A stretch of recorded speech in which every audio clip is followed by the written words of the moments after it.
Hello guys, welcome back to another video of human reproduction. And आज हम लोग human reproduction को क्या करने वाले हैं, शुरू करने वाले हैं। And my name is Priyank Singh and मैं आप सभी का स्वागत करता हूं। इससे पहले अगर आप लोगों को नहीं पता तो मैंने आप लोगों के लिए ह्यूमन हेल्थ एंड डिसीज़ क्या कर दिया, कंप्लीट करा दिया है। इसके अलावा रिप्रोडक्टिव हेल्थ भी मैंने क्या कर दिया, कंप्लीट करा दिया। इसके अलावा बहुत सारे चैप्टर्स हमने क्या कर दिए, कंप्लीट करा दिए। सो अगर आप लोगों को वो चैप्टर्स का क्या देखना है, बेसिकली एक्सप्लेनेशन देखना है, तो आप लोग क्या कर सकते हो, इसी चैनल पर विजिट कर सकते हो। इसी के साथ मैं आप लोगों से बताना चाहूँगा कि question practice series finally start हो चुकी है। मैं आज शाम को आपको 6 बजे के आसपास एक लेक्चर को अपलोड कर दूँगा, तो आप लोग जाके उसको भी देख लो। यहाँ से क्या कहेंगे, आपके है ना क्वेश्चंस आ जाएँगे। एंड ये बस आप लोगों के लिए एक तरीके से रहेगा कि आप लोग जितना जल्दी हो सके आप लोगों का सिलेबस कंप्लीट कराया जाए, जितना ज़्यादा हो सके आपकी प्रैक्टिस कराई जाए। तो ये मेरी और मेरी टीम की आपके तरफ के लिए, बेसिकली आपके लिए एक छोटी-सी और ज़्यादा क्या रहेगी, एग्ज़ाम के लिए प्रिपरेशन की हेल्प रहेगी। सो इसी के साथ शुरू करते हैं। एंड मैं आप लोगों से कहूँगा कि आप लोग प्लीज़ से प्लीज़ आप लोग चैनल को सब्सक्राइब करो, क्योंकि आप जब चैनल को सब्सक्राइब करते हो तो मुझे और मेरी टीम को ऐसा लगता है कि यार स्टूडेंट्स है ना लेक्चर देख रहे हैं, एंड स्टूडेंट्स लेक्चर देख रहे हैं तो इनकी क्या करनी है, हमको ज़्यादा से ज़्यादा मदद करनी है, ज़्यादा से ज़्यादा हेल्प करनी है। एंड उससे हमारा मोटिवेशन भी बढ़ता है और हम बेस्ट से बेस्ट कंटेंट देने की कोशिश करते हैं। तो आप लोग भी क्या करा करो, चैनल को सब्सक्राइब करा करो, अपने है ना कमेंट्स लिखा करो और आप लोग बताया करो कि आपको कौन सा पार्ट पसंद आया, कौन सा पार्ट पसंद नहीं आया। तो उसी के साथ चलते हैं, बेसिकली चैप्टर स्टार्ट करते हैं। मैं ह्यूमन रिप्रोडक्शन का आपको रोड मैप बता दूं, क्योंकि ये चैप्टर बहुत बड़ा है एंड बेसिकली स्टूडेंट्स को कन्फ्यूजन हो जाती है। तो यहाँ पे इसके रोड मैप के ऊपर बात कर लेते हैं कि हम इस चैप्टर में डील क्या करने वाले हैं। तो चैप्टर के ओवरव्यू से स्टार्ट करते हैं। तो देखो ये चैप्टर क्या करता है, कवर करता है कंप्लीट प्रोसेस को ह्यूमन रिप्रोडक्शन की, from reproductive organs to embryonic development. तो मतलब हम यहाँ पे रिप्रोडक्टिव ऑर्गन्स के बारे में भी पढ़ेंगे एंड एम्ब्रियोनिक डेवलपमेंट के बारे में भी पढ़ेंगे। एम्ब्रियोनिक डेवलपमेंट में हम किसके बारे में पढ़ने वाले हैं, हम ह्यूमंस के बारे में ही क्या करने वाले हैं, बेसिकली पढ़ने वाले ह्यूमंस के एम्ब्रियोनिक डेवलपमेंट के ऊपर पढ़ने वाले हैं। अब इसमें देखो मेन टॉपिक्स क्या रहते हैं, अब तुम लोगों को यही टॉपिक्स पढ़ने हैं। अगर तुम्हारी कोचिंग में इसके अलावा कहीं और कुछ और पढ़ाया गया है तो तुमको वो नहीं पढ़ना है, ठीक है। सो मेन टॉपिक्स पे बात कर लेते हैं। तो इसका मेन टॉपिक है द मेल रिप्रोडक्टिव सिस्टम और एक है फीमेल रिप्रोडक्टिव सिस्टम, ठीक है। तो और भी चीज़ है तो मैं तुम्हें समझाता हूँ बेसिकली, ठीक है। एंड इसमें बेसिकली मैं तुमको ये भी बता दूंगा कि क्वेश्चंस कहाँ से आते हैं, ठीक है। मैं तुमको है ना ये रोड मैप में ये भी बताऊंगा कि क्वेश्चंस कहाँ से आते हैं, किस किस टॉपिक पे तुमको सबसे ज़्यादा ध्यान देना चाहिए। तो चलो उसके ऊपर बात करते हैं, ठीक है। सो पहले समझ लेते हैं मेल रिप्रोडक्टिव सिस्टम के ऊपर बात कर लेते हैं। तो structure and location of male reproductive organs पढ़ेंगे, ठीक है। इसके बाद टेस्टिस के बारे में पढ़ेंगे, टेस्टिस के स्ट्रक्चर के बारे में भी पढ़ेंगे एंड फंक्शंस के बारे में पढ़ेंगे, ठीक है। एक्सेसरी डक्ट्स के बारे में पढ़ेंगे, एपिडिडर्मिस, वास्ट डिफरेंसेस और यूथरा के बारे में हम क्या करेंगे, बेसिकली पढ़ेंगे, ठीक है। और एक्सेसरी ग्लैंड्स के बारे में पढ़ेंगे, सेमेनल वेसिकल, प्रोस्टेट और बल्बो यूरेथ्रल ग्लैंड्स, इनके बारे में पढ़ेंगे। पेनिस के बारे में पढ़ेंगे और जो बेसिकली स्पर्म फॉर्मेशन की प्रोसेस होती है जिसको हम स्पर्मेटोजेनेसिस कहते हैं, इसके ऊपर बात करेंगे। ये सब का सब है ना मेल रिप्रोडक्टिव का बेसिकली पार्ट है एंड ये बहुत इंपॉर्टेंट है। इसके बाद हम लोग क्या करेंगे, फीमेल रिप्रोडक्टिव स्ट्रक्चर के ऊपर बात करेंगे, ठीक है। और यहाँ पे हम स्ट्रक्चर एंड लोकेशन क्या पढ़ेंगे, फीमेल रिप्रोडक्टिव ऑर्गन की। ओवरीज के बारे में पढ़ेंगे, ठीक है, ओवरीज का स्ट्रक्चर एंड फंक्शन, ठीक है। फेलोपियन ट्यूब्स के बारे में पढ़ेंगे, ठीक है, जिसको ओविडक्ट्स कहते हैं। यूट्रस के बारे में पढ़ेंगे, जिसका स्ट्रक्चर और लेयर पढ़ेंगे। वजाइना के बारे में पढ़ेंगे, एक्सटर्नल जेनाइटेलिया के बारे में पढ़ेंगे, मेमोरी ग्लैंड्स के बारे में पढ़ेंगे, ठीक है। एंड oogenesis के ऊपर क्या करेंगे, हम बात करेंगे एट द एंड, ठीक है। इसके बाद हम लोग मेंस्ट्रुअल साइकिल के ऊपर बात करेंगे। तो यहाँ पे डेफिनेशन और फेजेस, डेफिनेशन में हम लोग क्या करेंगे, ओवेरियन साइकिल की डेफिनेशन, यूट्राइन साइकिल की डेफिनेशन और हार्मोनल रेगुलेशन और मेंस्ट्रुएशन की डेफिनेशन। एंड इनके फेजेस के ऊपर बात करेंगे, फॉलिकुलर फेज, ओव्यूलेशन फेज और लूटियल फेज। इसके अलावा बेसिकली यूट्राइन साइकिल में बेसिकली हम मेंस्ट्रुअल, प्रोलिफरेटिव और सेक्रेटरी फेज और बेसिकली हार्मोनल रेगुलेशन में हम FSH, LH, oestrogen and progesterone के ऊपर बात करेंगे। तो यहाँ पे हमें बेसिकली क्या करना है, यहाँ पे हमें बेसिकली इनके डेफिनेशन भी पढ़नी है एंड इनके फेसेस भी पढ़ने हैं। तो आई होप आप लोग क्या होंगे, रेडी होंगे। और उसके बाद आ जाएगा फर्टिलाइजेशन एंड इम्प्लांटेशन, ठीक है। फर्टिलाइजेशन भी पढ़ना है, इम्प्लांटेशन भी पढ़ेंगे and pregnancy and embryonic development and parturition, lactation. और इसके बाद हमारा पूरा चैप्टर खत्म हो जाएगा। तो एक तरीके से पूरा चैप्टर ही पढ़ेंगे जितना आपके एनसीईआरटी में गिवन है। तो आप लोग बस रेडी रहिए। अच्छा, एक चीज़ हम लोग यहाँ पे नीट के वेटेज वाइज समझ लेते हैं कि नीट के वेटेज वाइज मतलब इसमें से कितने क्वेश्चन आ सकते हैं। तो 6 to 8 क्वेश्चन इसमें से क्या हो सकते हैं, आ सकते हैं, ठीक है। रिसेंट ईयर में 6 to 8 क्वेश्चन यहाँ से आ सकते हैं। अब जरा समझ लेते हैं, बेसिकली आप लोगों को समझा देता हूँ सबसे ज़्यादा क्या है इसमें, इंपॉर्टेंट क्या है, ठीक है। सबसे ज़्यादा इंपॉर्टेंट है इसमें मेल रिप्रोडक्टिव सिस्टम। ठीक है, डायग्राम वाइज मैं आपको समझा देता हूँ कि डायग्राम वाइज भी इसमें क्या है, बेसिकली कौन कौन से क्वेश्चन आ सकते हैं। तो उसका सेक्शनल व्यू आ सकता है, फीमेल रिप्रोडक्टिव सिस्टम का भी सेक्शनल व्यू आ सकता है। और जो आपके एनसीईआरटी में क्या दिया हुआ है, जो आपका टेस्टिस का जो ट्रांस मतलब क्या बना रखा है, क्या बना रखा है, ट्रांसवर्सल व्यू बना रखा है ना, जिसमें कट करके आपकी टेस्टिस दिखा रखी हैं, वो भी आ सकता है। ठीक है, ओवरीज का भी आ सकता है जिसमें फॉलिकल शो हो रहे हैं। ठीक है, और स्पर्मेटोजेनेसिस का डायग्राम आ सकता है। ठीक है, इसके अलावा oogenesis आ सकती है, क्योंकि oogenesis का डायग्राम, और मेंस्ट्रुअल साइकिल का क्या आ सकता है, बेसिकली ग्राफ आ सकता है। वो जो ग्राफ था ना जिसमें ऊपर नीचे ऐसा होता रहता था, वो आ सकता है। एंड ब्लास्टोसिस्ट का डायग्राम आ सकता है। ठीक है, इतनी सारी चीज़ें डायग्राम में से आ सकती हैं, तो डायग्राम भी इसमें इंपॉर्टेंट है।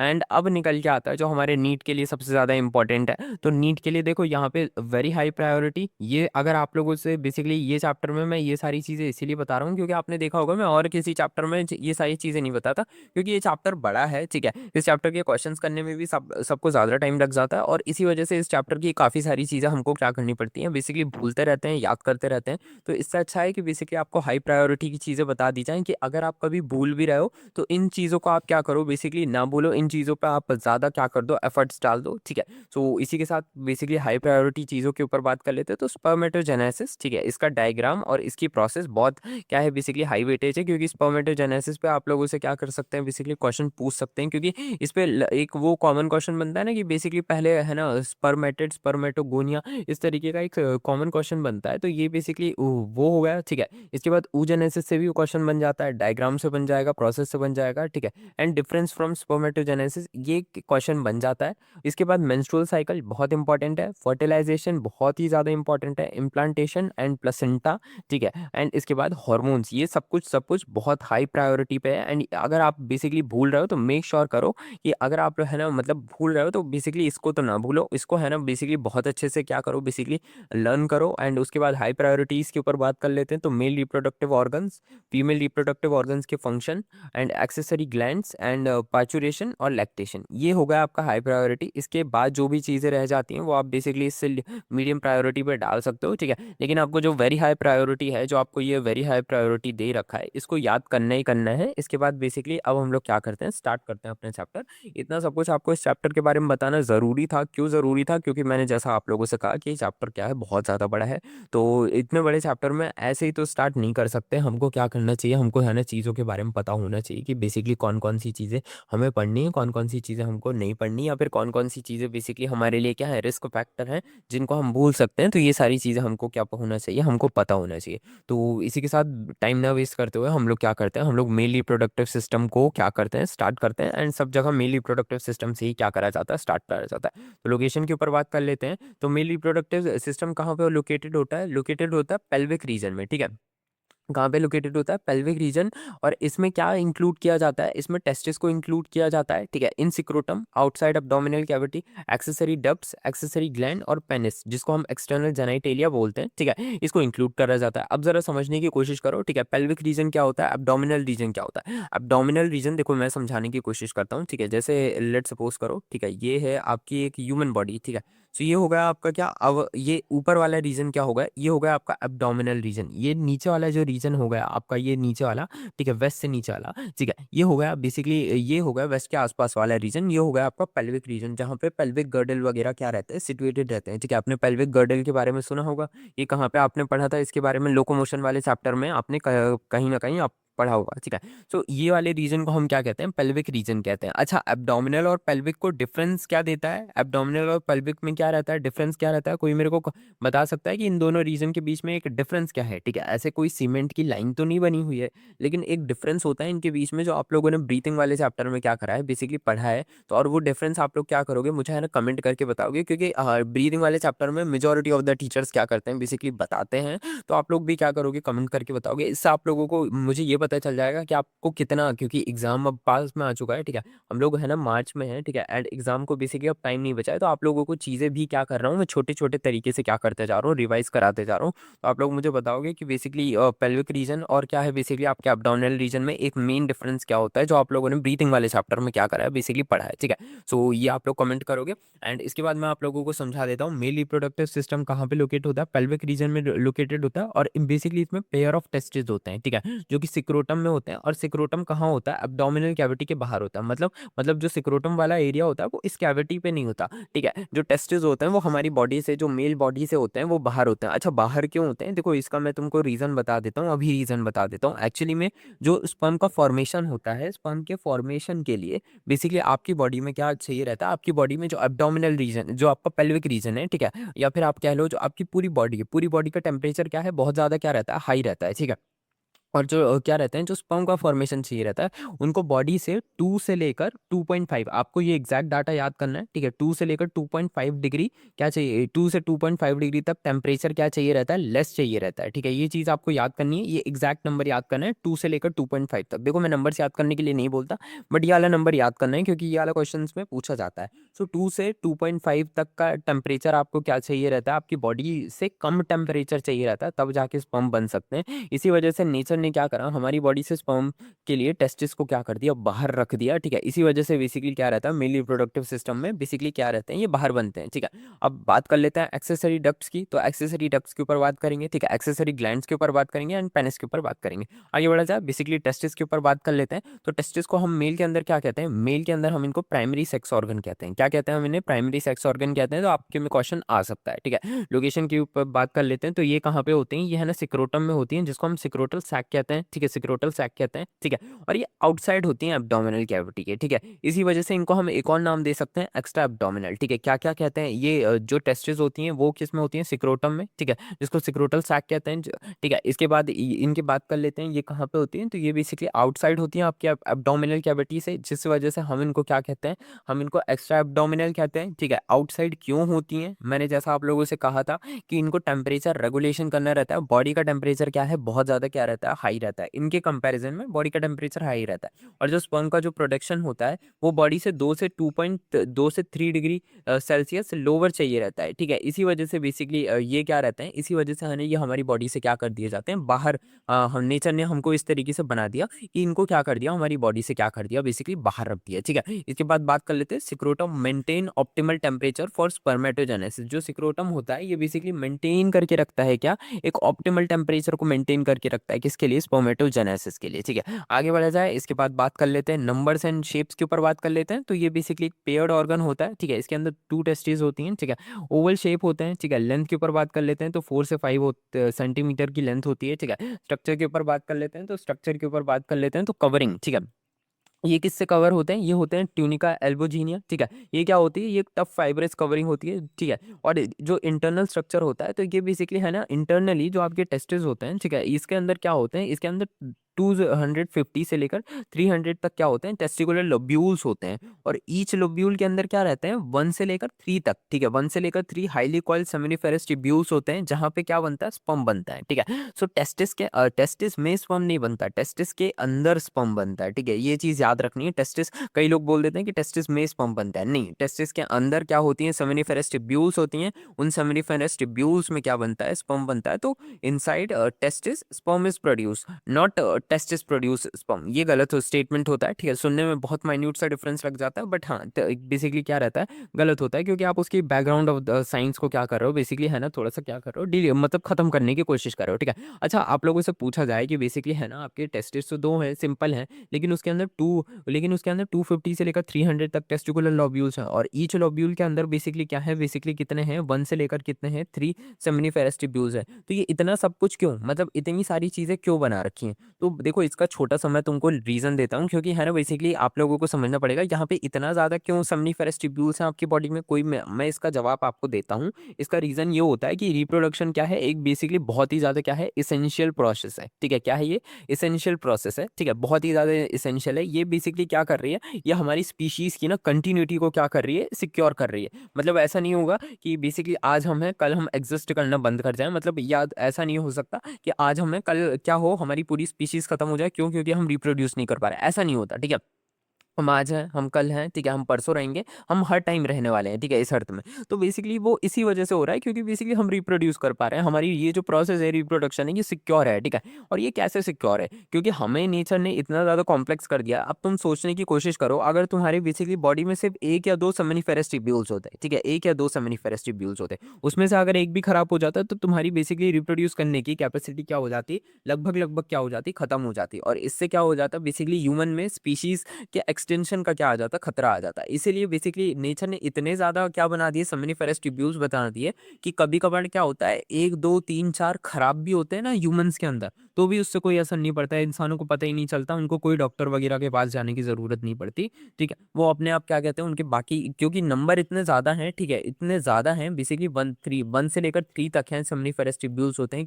कितने कितने बेसिकली 2 कितने 300 अपने पास क्या होते हैं सम टेस्टिकुलर लोब्यूल्स होते हैं, उनके अंदर 1 से लेकर 3 तक क्या होंगे? सेमिनिफेरस ट्यूब्यूल्स होंगे। तो अगर कुछ खराब भी होंगे, लेट्स सपोज करो 5-10 खराब भी हो जाएँगे, तो भी इससे कोई असर नहीं पड़ता, ठीक है। वो आपका कंटिन्यूअसली क्या करते रहते हैं? स्पर्म को प्रोडक्शन करते रहते हैं एंड आप बेसिकली क्या रहता है? आपकी कंटिन्यूटी क्या रहती है? सिक्योर रहती है, ठीक है। इसी वजह से नेचर ने इतनी अबंडेंस क्रिएट करी, ठीक है। एंड नेचर ने इतना ज़्यादा क्या लगाया? दिमाग लगाया हमारे अंदर, ठीक है। सेमिनिफेरस ट्यूब्यूल्स के ऊपर बात कर लेते हैं, तो स्ट्रक्चर के ऊपर बात कर लेते हैं, तो हाइली कॉइल्ड होते हैं, थ्रेड लाइक स्ट्रक्चर्स होते हैं, ठीक है। और इसके अंदर बेसिकली 2 टाइप्स के क्या होते हैं? बेसिकली सेल्स होते हैं, ठीक है। स्पर्मेटोजेनेटिक सेल जिसको जर्म सेल्स भी कहते हैं, ठीक है।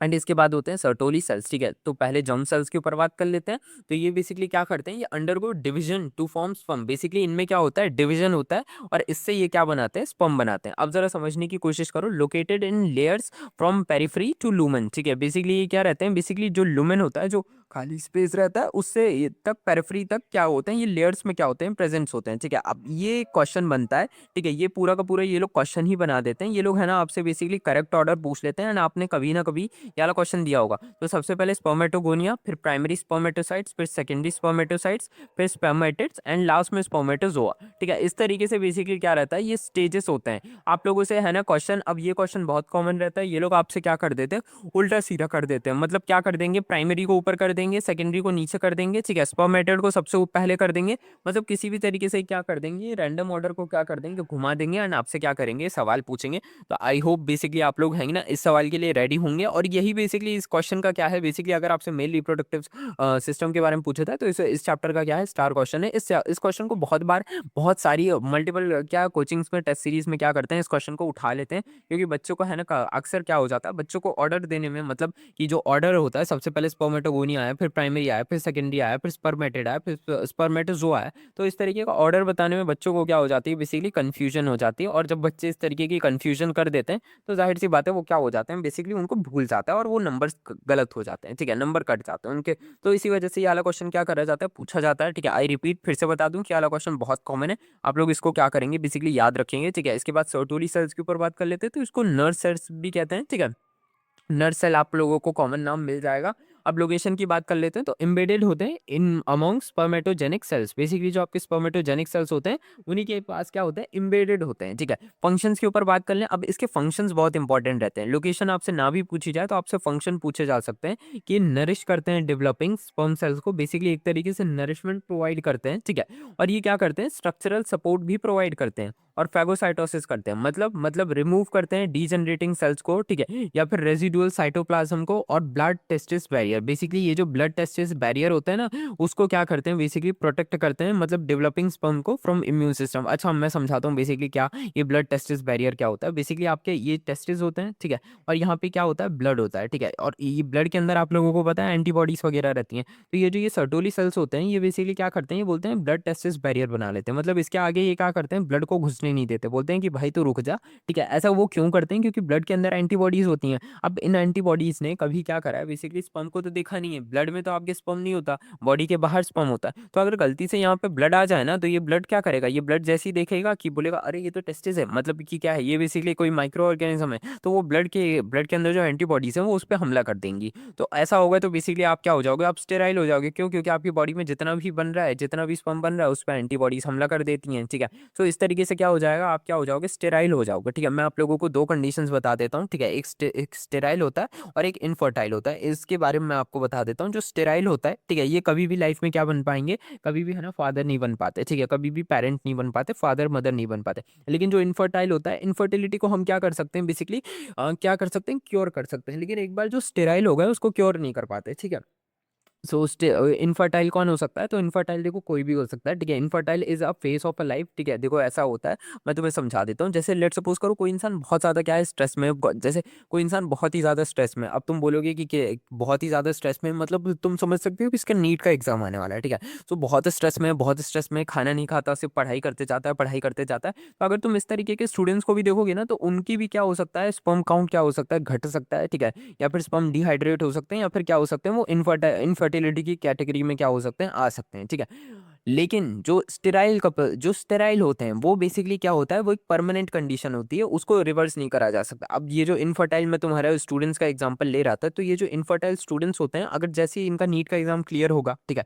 नीट के बाद ये लोग नॉर्मल रिलैक्स कंडीशन में आएंगे, तो इनकी इनफर्टिलिटी अपने आप क्या हो जाएगी, हट जाएगी। ठीक है, तो ये चीज़ें क्या कहते हैं, होती हैं। ठीक है, इनफर्टिलिटी एक तरीके से कह सकते हो एक साइक्लिक वे होता है। ठीक है, और जो स्टेरिलिटी होती है ये नॉन साइक्लिक होता है। ठीक है, मतलब एक तरीके से कह सकते हो कि इरिवर्सी, ये क्या होता है, ये बेसिकली क्या होता है, इरिवर्सिबल होता है, ये रिवर्सिबल होता है। ठीक है, रिवर्सिबल मतलब आ भी सकते हैं, जा भी सकते हैं, और ये सिर्फ क्या है, एक डायरेक्शन में रहता है। ठीक है, मतलब कि एक बार आप स्टेराइल हो गए, एक बार स्टेराइल कोई रह गया, स्टेराइल है, तो वो बेसिकली वापस क्या हो सकता है, वो वापस क्योर नहीं करा जा सकता। तो ये बेसिकली मेन डिफरेंस रहता है। ठीक है, इसको थोड़ा सा इरेज वगैरह कर देते हैं।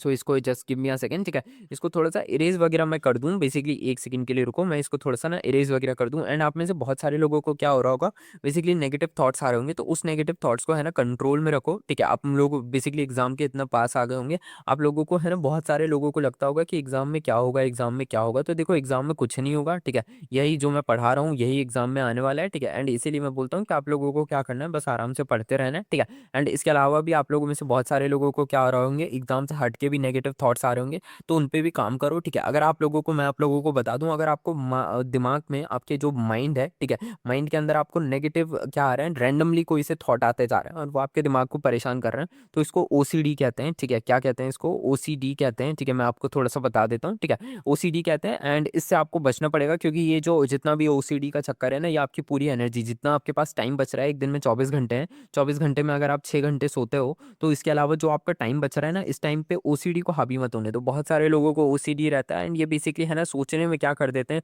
पूरा समय बर्बाद कर देते हैं। इसको ओवर थिंकिंग नहीं कहते, इसको है ना, बेसिकली ओसीडी क्या होता है, ओसीडी होता है बेसिकली दिमाग में रैंडमली थॉट आ जाना। ठीक है, एंड वो थॉट बहुत ही डिस्टर्बिंग होते हैं, तो इस वजह से बेसिकली क्या लगता है, स्टूडेंट्स अपना टाइम वेस्ट कर देते हैं। तो बेसिकली मैं चाहूंगा कि आप लोग इस पे है ना थोड़ा सा कंट्रोल रखें। ठीक है, ये ना होने दें, क्योंकि ये बेसिकली बहुत सारे लोगों को था, मेरे को भी था, इसलिए मैं बता रहा हूँ। ठीक है, इस पे कंट्रोल रखें। ये सिर्फ एग्जाम तक ही है, एग्जाम के बाद बेसिकली ओसीडी वगैरह कुछ नहीं आएगा। ठीक है, ये बस एग्जाम में एक तरीके से समझ सकते हो कि आपका एक और तरीके का डिस्ट्रैक्शन है। तो आप लोग प्लीज इस पर कंट्रोल रखें, एंड अब इसको अपने ऊपर हावी ना होने दें। ठीक है, सो चलो आगे बात कर लेते हैं। तो ब्लड टेस्ट इस बैरियर बनाता है, अब ये सिक्रेट करता है हॉर्मोन्स को। ठीक है, इनिबिन, ये क्या करता है, इनिबिन को सिक्रेट करता है, जो कि इनिबिट करता है एफएसएच को। ठीक है, और इसके बाद ये एंड्रोजन बाइंडिंग प्रोटीन, जिसको एबीपी क्या करते हैं बेसिकली बोलते हैं, ये इसको भी सिक्रेट करता है, और ये कंसंट्रेट करता है टेस्टोस्टेरोन को। आपका जो टेस्टोस्टेरोन होता है उसको जो कंसंट्रेशन करता है वो एबीपी करता है। ठीक है, तो याद रखेंगे बेसिकली, देखो सर्टोली सेल्स बहुत इंपॉर्टेंट होते हैं। ठीक है, इनका फंक्शन हमारे लिए बहुत इंपॉर्टेंट है। ठीक है, पहले क्या क्या क्या कर देते हैं, या हमारी बॉडी में नरिश करते हैं डेवलपिंग स्पर्म को। ठीक है, प्रोवाइड करते हैं स्ट्रक्चरल सपोर्ट को,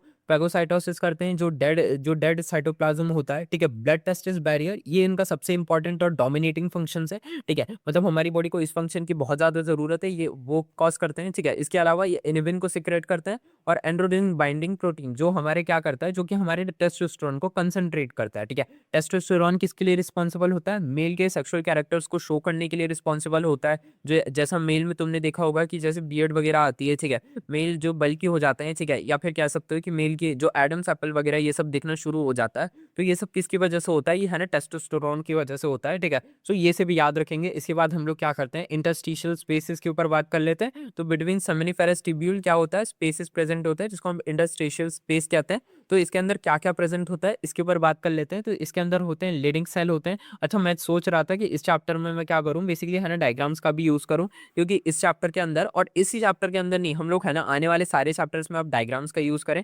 एंड बेसिकली हम लोग क्वेश्चन प्रैक्टिस भी ला रहे हैं, तो क्वेश्चन प्रैक्टिस में भी हम लोग क्या करें, डायग्राम्स वगैरह का यूज़ करें। आज का तो बेसिकली लेक्चर बन चुका है, ठीक है? सो उसको आज तो नहीं कर पाएँगे, बट हाँ, जो कल से लेक्चर्स आएँगे उसमें बेसिकली ऐसा करें, तो बेसिकली आप लोगों का रिस्पॉन्स कैसा रहता है, आप लोग मुझे बता देना। एंड चलो हम लोग क्या करते हैं, बेसिकली इसके ऊपर वापस आ जाते हैं और शाम को जो लेक्चर आने वाला है उसको बेसिकली याद से तुम लोग क्या कर लेना, देख लेना, ठीक है? सो लीडिंग स्पेस इसके अंदर क्या होता है, लीडिंग सेल होते हैं, ब्लड लिम्फ होते हैं और ठीक है, ब्लड वेसल्स होते हैं और लिम्फ वेसल्स होते हैं, ठीक है? और इसके अलावा नर्व्स होती हैं। तो लीडिंग सेल क्या करते हैं, बेसिकली समझ लेते हैं, ये इंटरस्टिशियल सेल्स होते हैं, ठीक है? इंटरस्टिशियल सेल ऑफ लीडिंग, ठीक है? इनकी लोकेशन कहाँ होती है? इनकी लोकेशन होती है स्पेसेस बिटवीन सेमिनिफेरस ट्यूब्यूल, जो सेमिनिफेरस ट्यूब्यूल के बीच में स्पेसेस होता है, वहाँ पे होते हैं। फंक्शन के ऊपर बात कर लेते हैं, तो ये टेस्टोस्टेरोन को क्या करते हैं, बेसिकली रिलीज़ करते हैं। इसको हम मेल सेक्स हार्मोन या फिर एंड्रोजन भी कहते हैं। दोनों एक ही नाम है, ठीक है? याद रखेंगे, दोनों का एक ही मतलब होता है, ठीक है? इसके बाद टेस्टोस्टेरोन के फंक्शंस के ऊपर बात करेंगे, तो देखो टेस्टोस्टेरोन का फंक्शन क्या होता है? स्पर्मेटोजेनेसिस कराना, ठीक है?